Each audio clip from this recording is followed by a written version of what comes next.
دلہا کا نام جناب طاہا بن شکیل اور دلہن کا نام اریبہ خان ولد لیاقت علی خان بنتے ہیں.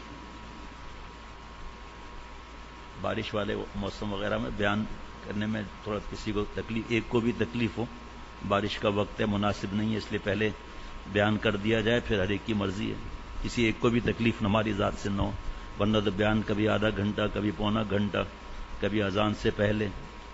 یہاں معمول ہے اللہ تعالیٰ کی رحمت سے کہ فجر بعد، عصر بعد، عشاء بعد بیان ہوتا ہے، اور اگر نکاح ویسے بھی کسی اور اوقات میں بھی ہو تو بھی بیان ہوتا ہے، لیکن کہ بارش اچانک تیز ہو جائے، پھر کسی کو تکلیف ہو، اس لیے پہلے بیان کر کے پھر مجلس میں جو بیٹھنا چاہے جس ساتھی کی مرضی ہے. دلہن کی طرف سے وکیل ہیں جناب آصف علی خان ولد محمد علی خان صاحب، ہاتھ اوپر کر دیں. ماشاءاللہ آپ نے اجازت لے لی. اور اس کے وکالت کے گواہ ہیں جناب سید مسعود احمد صاحب، وہ تشریف رکھیں، آپ موجود تھے وہاں. ماشاءاللہ. اور دوسرے گواہ ہیں جناب یوسف علی خان صاحب، جی آپ موجود تھے وہاں. ماشاءاللہ. اور شادی کے گواہ ہیں جناب اسامہ خان ولد محمد توفیق خان، اور شادی کے دوسرے گواہ محمد شکیل خان ولد محمد توفیق خان. اور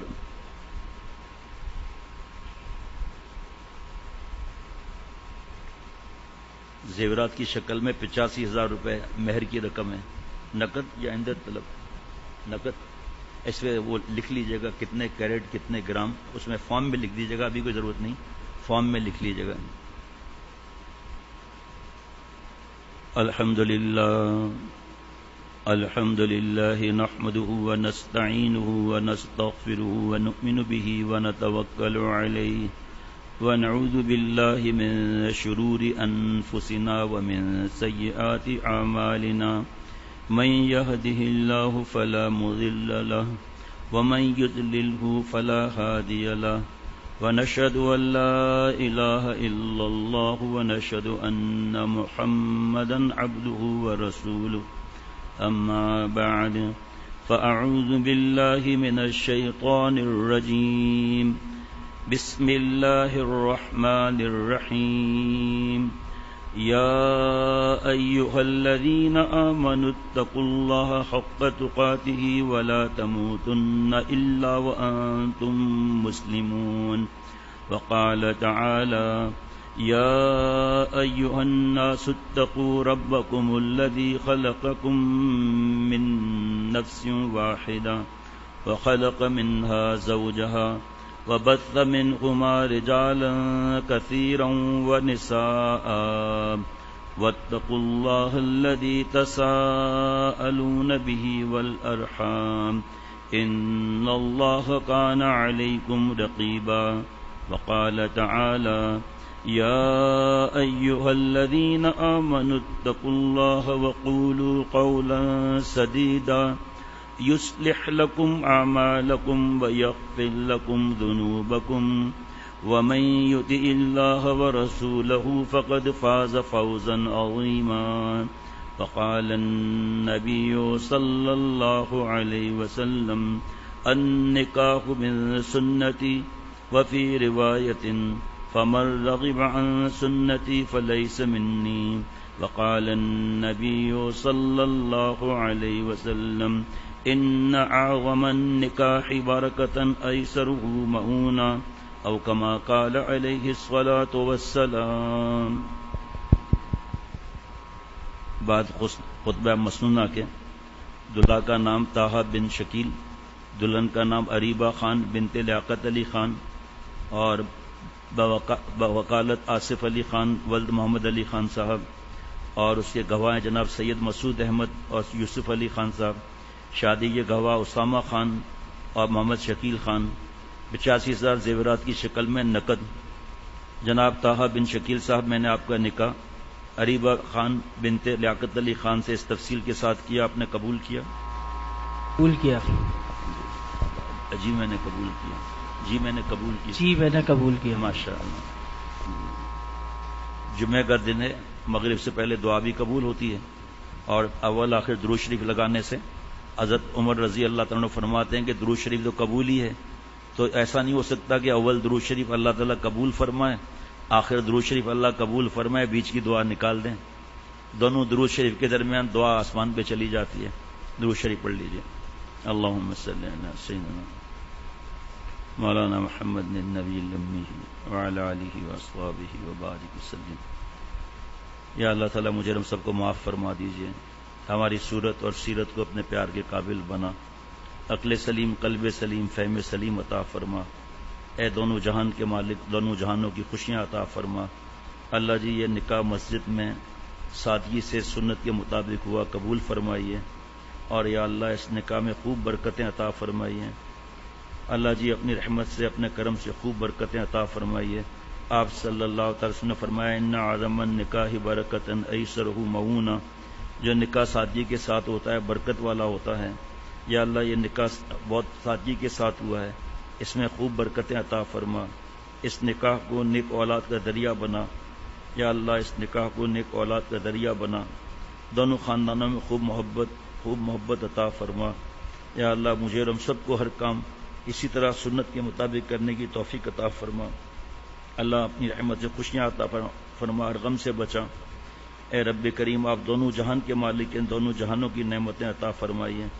مجھ سمیت جو دوست موجود ہیں، موجود نہیں، اور جو جہاں جہاں سن رہے ہیں، اللہ اپنی رحمت سے ہم سب کے تمام مسلمانوں کے جملہ مقاصد حسنہ پورے فرمائیے. اپنا خاص تعلق نصیب فرمائیے. آپ صلی اللہ تعالی علیہ وسلم کی ہر سنت پر عمل کرنے والا بنا دیجیے. صلی اللہ علیہ وسلم. آپ لوگوں کو بہت مبارک ہو ماشاءاللہ. چھوٹا دروازہ تو کھلا ہوگا نا، لوگوں کو واپسی کے لیے مشکل نہ ہو بھائی. بسم اللہ الرحمن الرحیم. نحمدہ ونصلی علی رسولہ الکریم. یہ حضرت حکیم الامت مجدد ملت حضرت تھانوی رحمۃ اللہ علیہ کے تحصیل المواعظ جلد نمبر 1 صفحہ 47 سے پڑھ کر سنایا جا رہا ہے. یہ ایک بیان ہے جو مسلسل اس میں سے تھوڑا تھوڑا اللہ تعالیٰ کی رحمت سے بیان ہو رہا ہے، جس میں یہ آیت پڑھی گئی تھی وَأَمَّا مَنْ خَافَ مَقَامَ رَبِّهِ وَنَهَى النَّفْسَ عَنِ الْهَوَىٰ فَإِنَّ الْجَنَّةَ هِيَ الْمَأْوَىٰ. دو کام کر لیں، جنت پہ ہمیں اللہ تعالیٰ عطا فرمائیں گے. ایک اپنی آخرت میں جو پیشی ہے اس کو یاد کر کے ڈرا. دوسرا جس نے اپنے حرام خواہشات کو روکا، اللہ تعالیٰ کی ذات مل رہی ہے.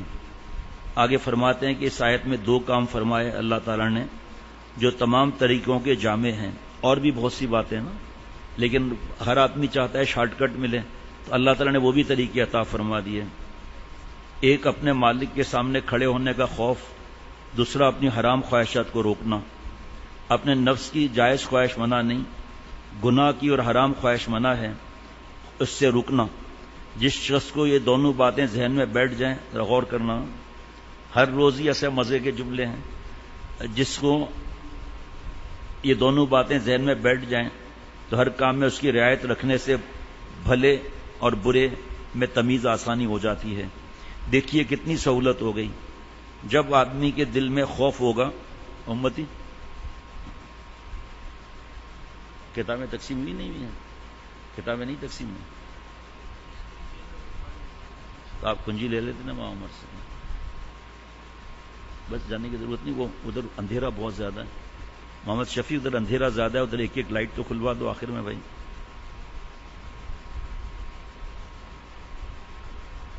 دیکھیے کتنی سہولت ہو گئی. جب آدمی کے دل میں اللہ کا خوف ہوگا کہ مجھے ہر کام پر اللہ میاں کے سامنے جواب دینا ہوگا، تو اس کو روکے گا، خیال رکھے گا کہ یہ کام کہیں اللہ تعالیٰ کی مرضی کے خلاف تو نہیں. اس سے ایک خاص سمجھ پیدا ہوگی کہ ہر برے عمل کو پہچان لے گا اور اس سے بچ جائے گا. اور جو سمجھ میں نہ آئے گا خوف کی وجہ سے، اس کو مولویوں سے پوچھے گا. اس طرح سے کوئی گناہ اس کی نظر سے نہ چھوٹے گا. کھٹک ہوگی نا، پوچھے گا کہ بھئی کیا، جیسے آپ دیکھ لیں نکاح، ہمارے بہت پرانے دوست ہیں یہ لوگ جو نکاح ہوا، اسامہ اور یہ لوگ، اور پڑوسی بھی ہم لوگ ہیں، وہ ہمارے پڑوسی، ہم ان کے پڑوسی. برسوں سے جانتا ہوں، ان کو دیکھ کر اپنے لیے غم ہوتا ہے کہ اتنے نیک لوگ، ہر بات میں عمل. اب یہ انہوں نے پوچھا نا، اور پہلے سے پوچھتے ہوئے چلے آ رہے ہیں، تو فوٹوگرافی کوئی نہیں، مووی کوئی بھی نہیں. آدمی مجبوراً کھڑا کرتے ہیں کہ بھئی ایک مہمان بھی نیا آئے تو ہمارے لیے مشکل ہو جائے گی. پھر ابھی تو بہت عرصہ ہوا سکون ہے، ورنہ کئی بار جھگڑے ہوئے ہیں.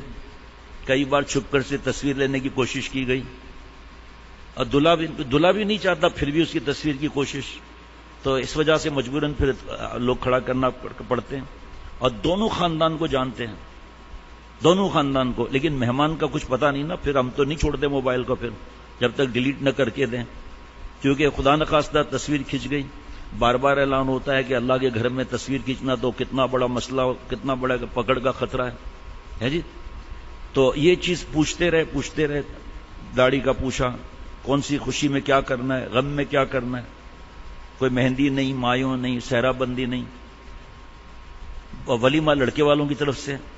اب وہاں بھی جو حکم ہے وہ ظاہری بات ہے، کوئی گناہ کی اجازت نہیں ہے، مرد عورت الگ الگ، فوٹوگرافی نہیں، مووی نہیں، موسیقی نہیں، مکس گیدرنگ نہیں، عورتوں میں مرد نہ جائیں، مرد میں عورتیں نہ جائیں، عورتوں میں کھلانے والی عورتیں، کتنا نور ہوگا۔ اچھا جی، اور یہ سمجھ لیجئے کتنا، آگے سنیے کتنا مزہ آ رہا ہے، یہ سمجھ لیجیے کہ خوف اتنا درکار ہے جس سے گناہ چھوٹ جائیں، اس سے زیادہ اچھا نہیں۔ چنانچہ آپ صلی اللہ علیہ وسلم دعا مانگتے ہیں، اے اللہ ہم تیرا خوف اتنا مانگتے ہیں جو ہمارے اور ہمارے گناہوں کے بیچ میں پردہ ہو جائے۔ امید کے ساتھ جو خوف ہے وہ یہی ہے، اور اگر خوف ہی خوف ہو کہ امید نہ رہے، نا امیدی تک نوبت پہنچے، تو یہ تو کفر ہے، جو نا امید ہو جائے کہ میرے گناہ زیادہ ہیں۔ اور جو خوف، یہ حدیث سے ہٹ کر جو خوف آئے گا نا، گھر میں بیٹھ جائے گا۔ ہم جانتے ہیں اللہ تعالیٰ نے 1991 میں شیخ العرب العجم عارف باللہ حضرت مولانا شاہکی محمد اختر صاحب رحمۃ اللہ علیہ سے جوڑا، جب سے کئی دیکھے اور یہاں بھی دیکھ رہے ہیں بیچارے، بات مانتے نہیں ہیں، جو اتنا خوف کہ گھر سے ہی نہیں نکل رہے، اور یعنی کہ اس خوف کے ساتھ گناہ کبیرہ ہو رہا ہے۔ اتنا خوف نہیں چاہیے کہ ہمارے اور اللہ تعالیٰ کے درمیان جو ہے وہ گناہ کی جو آڑ ہے یہ گرنے نہ پائے، اتنا فاصلہ۔ ایک اور دعا ہے کہ اللہ مشرق مغرب کا فاصلہ فرما دیں۔ اب کیا ہے، دعا جب قبول تو ہر دعا قبول ہے، تو نہ مشرق مغرب سے ملے گا، نہ مغرب مشرق سے ملے گا، تو گناہ کیسے کرے گا بھائی؟ ہم خود کرتے ہیں گناہ، یہ بھی یاد رکھنا۔ اب کیا کون ایسا آدمی ہے جس کو پتہ نہیں ہے گندی فلموں کا؟ کون ایسا آدمی نہیں ہے کہ اس کو یہ حدیث پاک نہیں معلوم کہ ظلم اندھیرے میں سے ہوگا قیامت کے دن؟ پھر کیوں بیوی کو مارتا ہے، دھمکی کیوں دیتا ہے طلاق کی، اللہ کی سفارش کیوں نہیں مانتا؟ چلو یہ ہو سکتا ہے کہ مجھے جی آپ صلی اللہ علیہ وسلم کی سفارش ہے نہیں معلوم، لیکن انسان کو تو پتا ہوگا نا کیا مسائل ہیں کیا نہیں ہیں۔ یہ پتہ ہی نہیں ہے، جھوٹ بولنا گناہ ہے۔ اتنا خوف چاہیے جو ہمارے اور ہمارے گناہوں کے بیچ میں پردہ ہو جائے۔ فرمائے ایسے بڑھے ہوئے خوف سے گناہ چھوٹتے نہیں، بلکہ آدمی یہ سمجھ کر کہ عبادت سے کیا ہوگا، زیادہ گناہوں میں پڑ جاتا ہے۔ چنانچہ میں نے، حضرت حکیم الامت فرما رہے ہیں، میں نے خود ایک شخص کو دیکھا کہ جن پر حد سے زیادہ خوف غالب ہو گیا تھا، ان کے دیکھنے سے معلوم ہوا کہ شریعت میں جو خوف کا اوسط درجہ ہے وہ عین مصلحت ہے۔ وہ یہ کہ ایک وکیل صاحب پہلے نماز روزے کے خوب پابند تھے، اتنا خوف غالب ہوا تو عجیب حالت ہوئی، پریشان ہو گئے۔ ان کی یہ کیفیت تھی کہ زبان سے بات ٹھیک ادا نہ ہوتی تھی، قریب تھا کہ نماز بھی چھوڑ دیں، اور یہ صورت ایک کتاب کو بطور خود دیکھ کر ہوئی تھی۔ وہ لوگ بحث کرتے ہیں نا کہ یہ جو لکھا ہے کہ بغیر علماء کے پوچھے کتاب مت پڑھو، کیوں نہیں پڑھیں پھر بھائی؟ چھپتی کیوں ہیں؟ ڈاکٹری کی کتابیں چھپتی کیوں ہیں؟ پڑھ کے سرجری کر لو، قبرستان آباد کریں گے۔ حکمت کی کتابیں کتنی ہیں، ہومیوپیتھی کی کتابیں کتنی ہیں، وہ کھاتے ہیں۔ پتہ ایک اللہ والے تھے، غور سے سننا، ان کو پیغام بھیجا ان کے مرید نے کہ میں مرنے کے نزدیک پہنچ گیا ہوں، جلدی آ جائیں۔ وہ اللہ والے بھاگے، کیا ہو گیا بھائی؟ قبض رہ رہا تھا، تو میں نے بو علی سینا کے کتاب میں نسخہ دیکھا، اور بالکل ایگزیکٹ ویسا ہی نسخہ بنا کر کھایا ہوں، اب میں مرنے والا ہوں، اتنے دست آ رہے ہیں کہ ایک تھپڑ لگاؤں تمہارے کو؟ بڑا ہے کتاب پڑھ کر بیوقوف۔ اس زمانے کے جو انگریڈینٹس تھے، اس زمانے کے انگریڈینٹس کیا ہیں؟ ایک بات، اس زمانے کی جو انتڑیاں تھیں اس زمانے کی انتڑیاں ہیں۔ پاگل آدمی اس وقت جو حکیم ہے وہ آج کل کے حالات دیکھ کر دوائی دے گا۔ آپ اور ہم اصلی گھی ذرا ایک پاؤ کھا کر دکھا دیں ذرا۔ اچھا اس کو چھوڑو نا، سیال کوٹ چلو، بس بھینس کا اصلی دودھ پی کر دکھاؤ ذرا، ہے جی پتا چل جائے گا۔ ہمارا میدا ہی اس پر قابل نہیں۔ ایک آدمی مرنے کے نزدیک تھا، تو اس کو کہا اس کو جلدی ایمرجنسی میں کوہ مری لے جاؤ پہاڑوں پر، وہاں تو بالکل ہی مرنے والا تھا۔ اب سب پریشان کہ اب کیا کریں؟ ایک نے کہا میری بات مانو، اسی سپیڈ سے اس کو میرے ساتھ کراچی بھیجو. کہا پھر کہا آپ بھی چلو. سیدھا کراچی میں صدر کا علاقہ ہے نا، بنس روڈ صدر، وہاں جا کر بس کے منہ سے اس کا پائپ سے جو ہے بس کا جو سائلنسر ہے اس کے ساتھ اس کا منہ لگا دیا، فوراً ٹھیک ہو گیا. اب یہ ہمارے کو یہاں آکسیجن کیسی مل رہی ہے آپ خود سوچو. اور یہ آج کل جب یہ لاک ڈاؤن ہوا تھا تو کئی لوگ یہاں مسجد آتے ہیں، میرے دوست ایسے میں کیا دیکھ رہا ہے کہ یہ فضا بتا رہی ہے کہ پولوشن فری ہے. میں نے کہا بھائی پولوشن کی اسپیلنگ تو بتاؤ ذرا، کیا مطلب؟ کہا نہ رکشا ہے، نہ منی بس ہے، نہ دھواں ہے، نہ دکڑ ہے، نہ پونپا ہے، کتنا سکون ہے جی. میں نے کہا بات تو آپ کی صحیح ہے، لیکن اس کے بغیر گزارا بھی تو نہیں ہے نا، اس کے بغیر گزارا بھی تو نہیں ہے. تو اس طرح وہ کتابیں، علماء کی کتابیں علماء کے لیے ہیں، ان کو پتا ہے کہ کیا ہے کیا نہیں ہے. جیسے یہ حدیث پاک اگر میں نہ سنوں تو مجھے کیا معلوم، لیکن علماء کو تو پتا ہے اس حدیث پاک کا. آگے سننا وقت کو کم ہے، تھوڑی دیر خوب سمجھ لیجئے کہ کتابوں کو خود دیکھنے سے یہ خرابی ہے. آج کل لوگ کہتے ہیں استادوں کے نخرے کون اٹھائے. عبارت کتاب کی اردو ہوتی ہے، اس کے سمجھنے میں کیا دقت ہے، کیونکہ اردو ہماری مادری زبان ہے. میں کہتا ہوں کہ اگر یہی بات ہے تو ہر شخص جس کا فن چاہے بغیر استاد کے پورا جاننے والا بن سکتا ہے، کیونکہ کتابیں ہر علم کی موجود ہیں. ارے بھائی تیر نہیں سکتے، کتاب لے جائیں، اس میں فگرز سب بنی ہوئی ہیں. سمندر میں چھلانگ لگائیں، نعرہ تکبیر مار کے کتاب بھی گئی، ہم بھی گئے. کھانا پکانے کا طریقہ کتابوں میں لکھا ہوا ہے جی، اور سب لکھا ہوا ہے. اچھا حضرت ابھی تو نہیں لکھا ہوا یہاں، حضرت تھانوی رحمۃ اللہ علیہ فرماتے ہیں کہ وہ کارپینٹر کے بعد رندہ ہوتا ہے نا، رندہ، ذرا اس کی طرح ہم لگا کر دکھائیں، ذرا بیچ میں اٹک جائیں گے. سب کام کے لیے استاد چاہیے، دین کے لیے کہنے کو ضرورت نہیں. اچھا جی، حالانکہ تجربہ اس کے خلاف ہے. مثل مشہور ہے کہ استاد کے بغیر کچھ نہیں، استاد کی جگہ خالی ہے.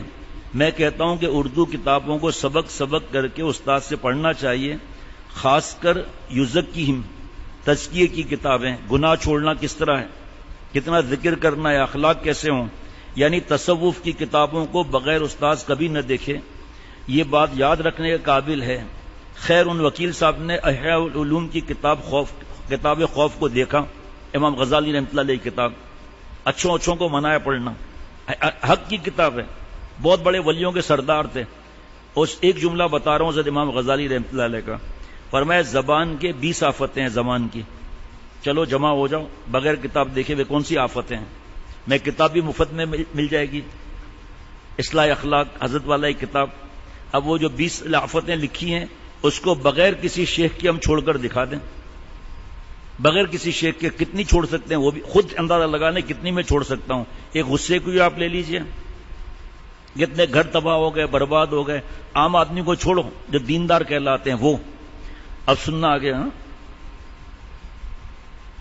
خیر ان وکیل صاحب نے اس کتاب کو دیکھا اور ایک موقع کو پورا نہ سمجھے.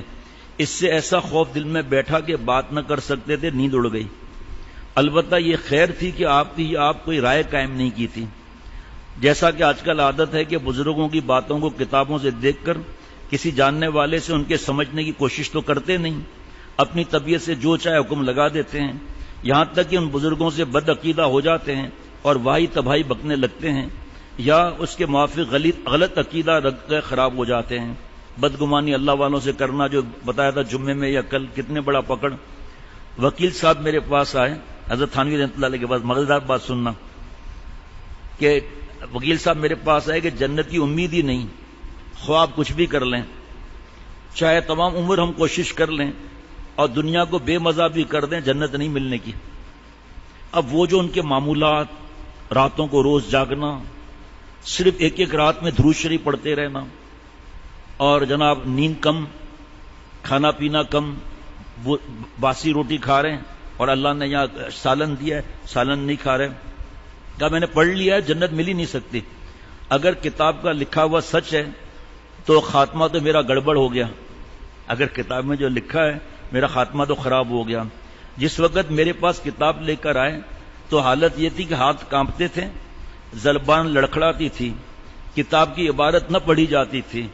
یہ حال تھا کہ جیسے کسی کو پھانسی کا حکم سنا دیا جاتا ہے. میری سمجھ میں یہ بات ہے کہ حد سے زیادہ خوف غالب ہونا اچھا نہیں. آپ صلی اللہ علیہ وسلم سے کسی نے کہا آپ وقت سے پہلے بوڑھے ہو گئے ہیں؟ نبی صلی اللہ علیہ وسلم فرمایا ہاں. سورہ ہود نے اور 2-4 اور سورتوں نے مجھے بوڑھا کر دیا. ذرا پڑھ کر دیکھیں ذرا آیتیں یہ. اب ہم جب بغیر مفتی اور عالم کے ہم پڑھیں گے تو اتنا خوف ہوگا کہ نیند گئی. لیکن اللہ کا کلام ہے، یہ ہو ہی نہیں سکتا کہ اتنا خوف آ جائے. کلام سچا ہے، پکا ہے. ہم نے آگے پیچھے مفتی صاحب سے پوچھا ہی نہیں، علماء سے، کہ جنت کی جو وعدے ہیں، جنت کی جو نعمتیں ہیں اور معافی کے جو خزانے ہیں، اور قل یا عبادی الذین اسرفوا علی انفسہم لا تقنطوا من رحمت اللہ، یہ تو ہم نے پوچھا ہی نہیں. آپ میرے گناہگار بندوں سے فرما دیں جنہوں نے اپنی جان پر ظلم کر لیا، میری رحمت سے مایوس نہ ہو ورنہ دوزخ کا ڈنڈا ہے. اب یہ آدمی سنا، واقع ایسا کئی بار ہوا. میں تو الحمدللہ جلدی حضرت کی بات بتا دیتا ہوں. کبھی یہ انسان بھول گیا، اچھا مایوس ہونے پر دوزخ کا ڈنڈا، یہ تو سزا ہے. اب حضرت والا کی بات، شیخ العرب والعجم، میں نے عرض کیا کہ بھائی اگر باپ یہ کہے کہ بادام پستے والا دودھ پی ورنہ تھپڑ لگاؤں گا، تو یہ تھپڑ ابا کی شفقت ہے یا عذاب ہے؟ کہا جی یہ تو بہت بڑی شفقت ہے. تو پھر یا اللہ تعالیٰ کی اس سے بڑی شفقت کیا ہوگی کہ خبردار کتنے بھی گناہ ہوں، ریت کے ذرات جتنے گناہ ہوں، درختوں کے پتوں جتنے، دریا سمندر کے قطرے جتنے، خبردار اگر مجھ سے مایوس بھی ہوتے ہوں. ان اللہ یغفر الذنوب جميعا، ان تاکید، الف لام تاکید، جميعا تاکید، 3 تاکید سے اللہ فرما رہے میں معاف کر دوں گا. اب یہ نہیں پڑھا اور صرف وہ خوف والا پڑھ لیا. اچھا بعض جگہ جو وعیدیں ہیں، بعض جگہ وہ صرف کفار کے لیے جن کا خاتمہ ایمان پر نہ ہو، ایمان ہی نہیں لائے اور لڑتے بھی رہے اور پتہ نہیں کیا کیا ظلم کرتے رہے. بہرحال وہ تو علماء بتائیں گے. میرا بتانے کا تو مقصد صرف اتنا ہے، جو قرآن پاک نے جو حکم دیے ہیں، جہاں جہاں نصیحتیں دی ہیں، وہ حق ہے. ہمارے اندر گڑبڑ ہے. میں نے دوسرے مواقع اسی کتاب کے دکھائے، دوسرے مواقع. یہ تو خوف ہو گیا. بحمد اللہ ان کے سارے شبے جاتے رہے اور دل ٹھہر گیا. وہ کہنے لگا کہ حضرت آپ نے مجھ کو بچا لیا، جانے کیا ہوتا، میری جان رہتی نہ رہتی، ایمان رہتا نہ رہتا. کتاب میں سب کچھ لکھا ہے، اگر واقعی استاد کی ضرورت ہے. کتاب موجود ہے اس کے پاس، ایک ہی جگہ رک کر مایوس ہو گیا. اسی لیے رسول اللہ صلی اللہ تعالی وسلم نے صرف اتنا خوف چاہتے ہیں کہ گناہوں کو روکیں، اس قدر نہیں کہ ہم اٹھا نہ سکیں. جو خوف الٹا گناہ کا سبب ہو وہ بھی تو گناہ ہے.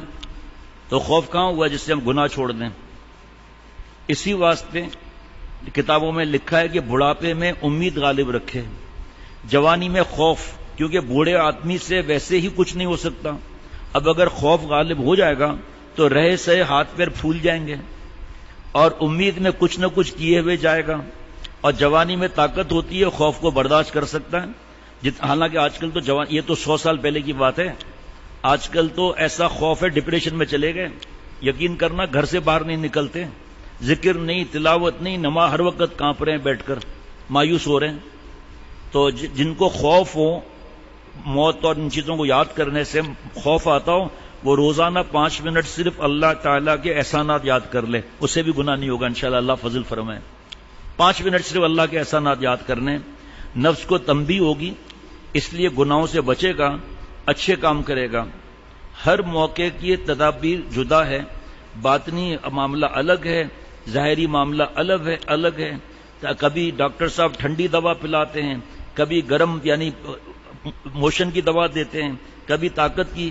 اس طرح دل کے مرضوں کی تدبیریں جدا جدا ہیں. یہ نہیں کہ سب کو ایک ہی دوائی دے دے وہ. اللہ تعالیٰ اپنی رحمت سے مجھے اور ہم سب کو دین کی سمجھ عطا فرمائے. ربنا تقبل منا انك انت السميع العليم. السلام علیکم ورحمۃ اللہ وبرکاتہ.